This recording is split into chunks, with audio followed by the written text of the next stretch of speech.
elements of their claim, subjecting it therefore to a directed verdict. Okay. I think I'm clear on how the court is directing me. And thank you for the opportunity to come before you, Your Honor. We are asking that the court make a finding in our favor.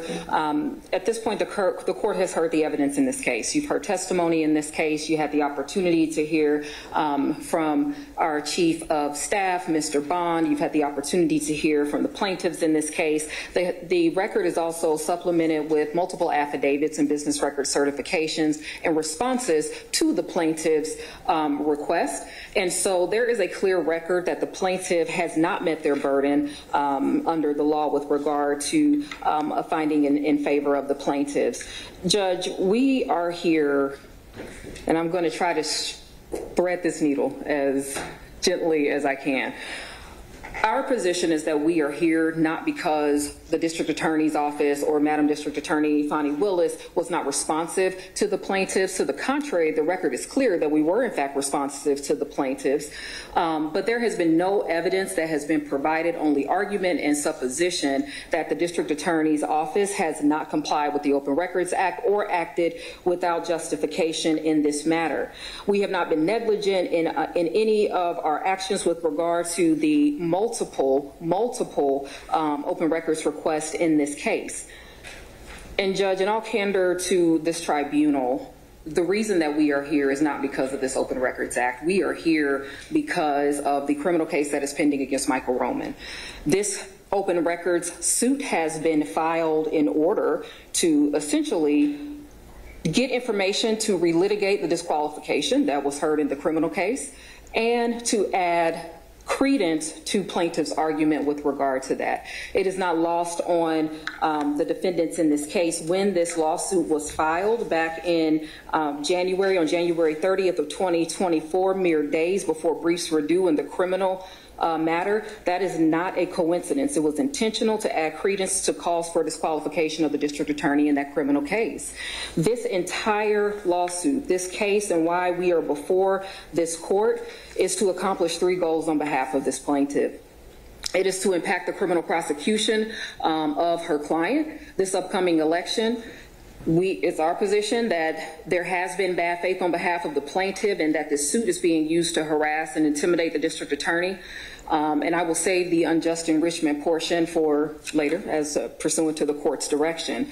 But the district attorney's office, District Attorney Willis, have established by and through testimony and the record that there is absolutely no reason to find in favor of the plaintiff at all whatsoever. And essentially we are relitigating a number of issues that took place in the criminal prosecution and the disqualification motion. And unfortunately, the plaintiff, like I said, filed this suit in order to bolster her assertions in that criminal case.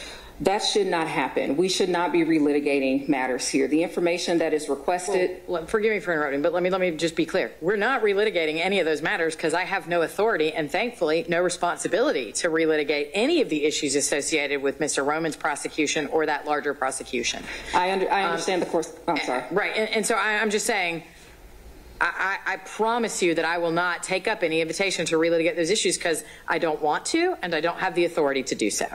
I understand. It is our position that that is what the plaintiff is trying to do here. It is our position that that is why this litigation, this suit has been filed. It is our position as to that is why we have received and been inundated with a number of subpoenas. Subpoena power has been abused in this situation, as it was similarly in the criminal case. We have a number of individuals within our office that were subpoenaed pursuant to this case that is before your honor that were never even called as a witness.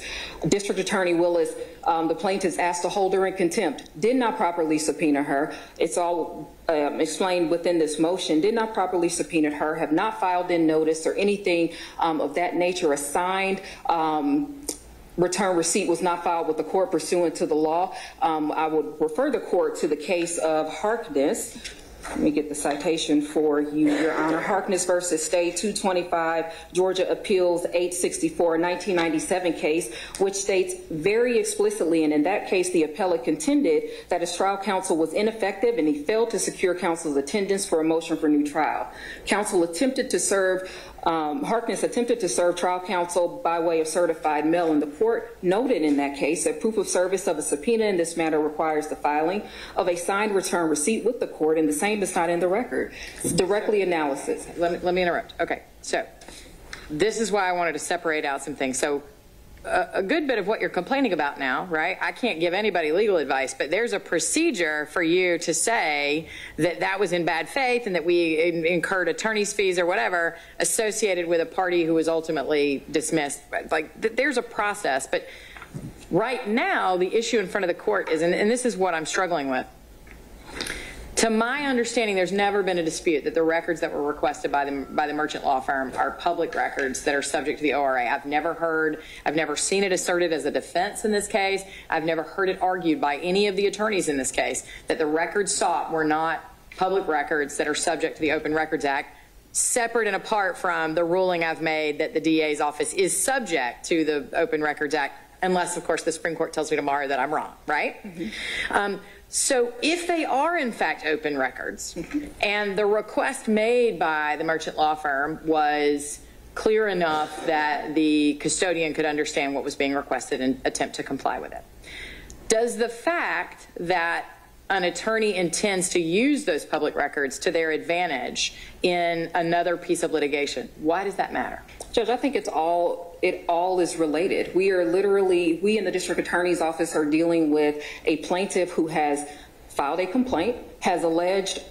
all manner of information about the criminal case throughout that complaint and the amended complaint concerning the criminal case and why she's requesting this information has been expressed and has not hid at all at any juncture of this case or any other case that her purpose and the goal of requesting these open records, requesting the documentation that she has provided to the district attorney's office is to undermine the criminal prosecution. I think it's all intertwined in why we are here, why this case was filed, why it is. Right. But respectfully, so there's two issues I'm hearing you say, and I think they're separate, and I'd like to get an answer separately. Mm-hmm. One is this aspect of harassment of the DA's office. That's a separate thing, okay? I obviously want to be sensitive to concerns that that's what is trying to be accomplished through this litigation.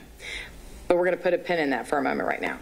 My question is, as a zealous advocate for their client, what is wrong with an attorney saying, I am aware that there are public records that I can request through a statutorily allowable procedure that I might use to assist in the zealous defense of my criminal defendant client?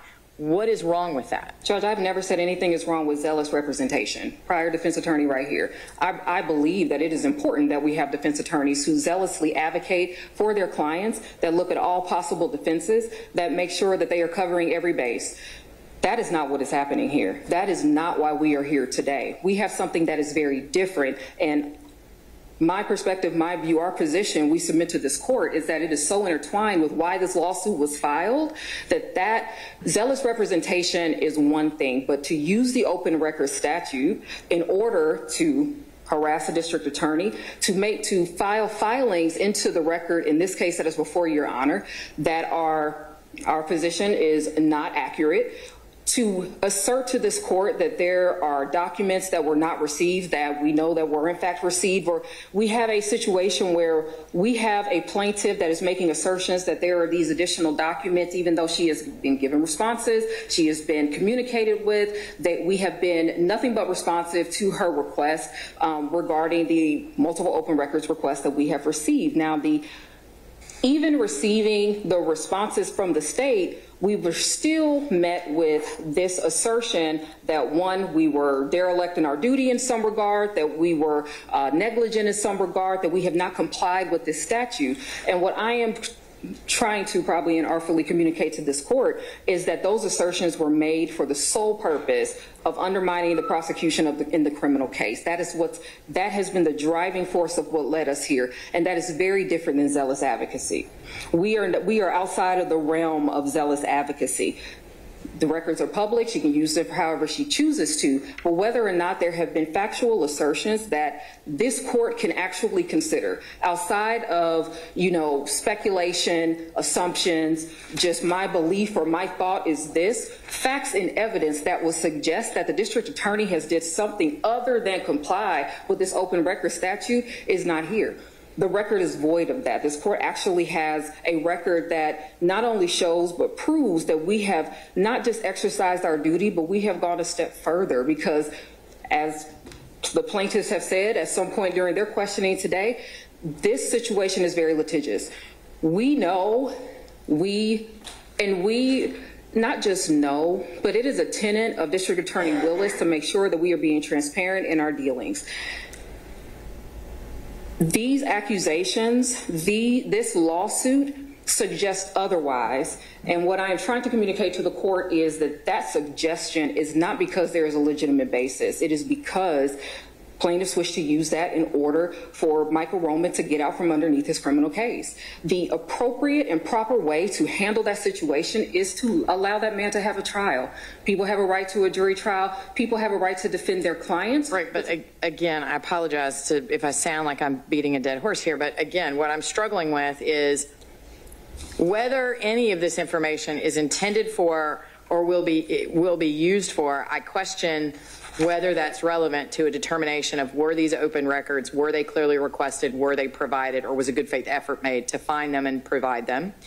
And ultimately, whether they're admissible in evidence for any purpose against Mr. Roman or in his behalf is a decision for a different judge in a different proceeding. What I'm struggling with here is I don't understand why the fact that well, first of all, to be clear, I understand your argument, but Ms. Merchant has testified that she either doesn't intend or hasn't made a decision. That's not the purpose for why she requested these records, because the ones she wanted regarding Mr. Roman were ultimately obtained through subpoena in the criminal action.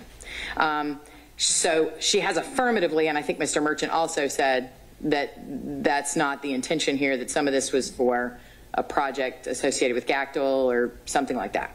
But setting that aside, I understand that you are somewhat disbelieving of that representation. Again, what I'm struggling with is, okay, if an attorney knows that there is information that might help their client and they are legally authorized to get it, what's wrong with them saying, here's my Open Records Act request, give me those documents, and then seeing if the trial judge will let them use those documents?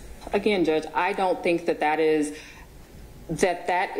not an appropriate thing to do. What I'm saying is that's not what happened here. I'm saying that the plaintiff's complaint and their amended complaint say the contrary of what was testified to right here today, that the purpose of this litigation, the purpose of this was to use these documents in the criminal prosecution. But putting that aside, Judge, here for the open records suit, we have direction and guidance from our Supreme Court, and I will draw the court's attention to Felker versus Lukemire, 267 Georgia 296. It's a 1996 case where an individual was requesting documents from a public entity, but there was a line in this case that is so poignant and so on point to what we have here that states the legislature could not have intended for an open records request to be used to trap an unsuspecting public official. And we have this game of gotcha that the plaintiffs are trying to, impose upon the district attorney.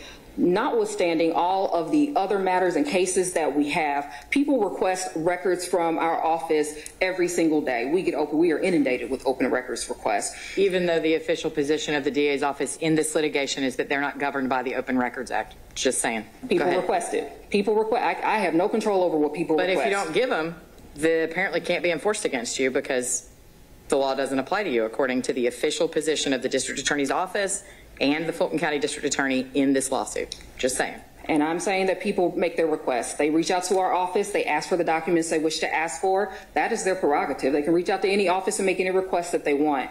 What I'm saying is that this particular lawsuit has made it this far, not because of the merits, not because there was some type of inaction on behalf of the district attorney, not because there was some type of hiding of the ball or not providing documents to the plaintiff because they requested it. We are here today because of exactly what I stated, Judge.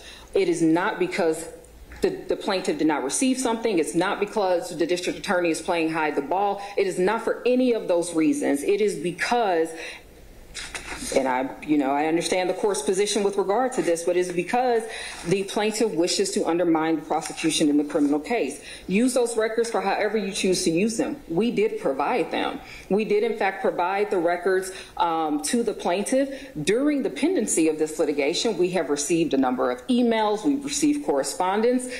I will note for the record before this honorable court, District Attorney Willis and the District Attorney's Office are both represented by counsel. Plaintiff has still reached out, completely gone around and usurped our professional rules of conduct, our duties as attorneys, has not reached out to me. I've sat in this courtroom. When I came to make my argument for the motion to quash, the court very wisely said, why don't you accept service now? I was not for that. I was a little opposed to that. I sat in this courtroom for days as we heard testimony from Mr. Bond, still did not get served with anything. Still did not have the plaintiff at least adhere to the basic and minimum requirements of our duties as attorneys, our duties as counsel. All of this is illustrative of why we are here, why the claim has no merit, why there is no basis for this sham of a lawsuit, for this waste of the court's time that we are here for. This is an attempt to obstruct justice. This is an attempt to make sure that there is a news clip or a news bite with regard to this that uses Madam District Attorney's name, because quite frankly, without her name, these news cameras would not be here. What I am telling this court is that there should not be, and I'm asking this court to not rule in favor of the plaintiffs, to rule in favor of the defendants, because based on this record as a whole, evaluating the record as a whole, the filings that were made ahead of testimony, assertions from plaintiffs about not needing injunctive relief, and now we're here on injunctive relief, the multiple requests are not even the issue, because again, plaintiff has received those things. It is truly the conduct, the extension of this lawsuit in order to ask for those attorney's fees, and I won't go any further than that. But all of this is to serve a particular purpose, and it is not because they did not receive documents. It's not because we are violative of the open records statute. It is to undermine this prosecution. It's to impact this criminal prosecution, the election, and to harass the district attorney's office. And as such, we are asking that this court find in favor of the defendants. Thank you. Mr. Merchant, your response?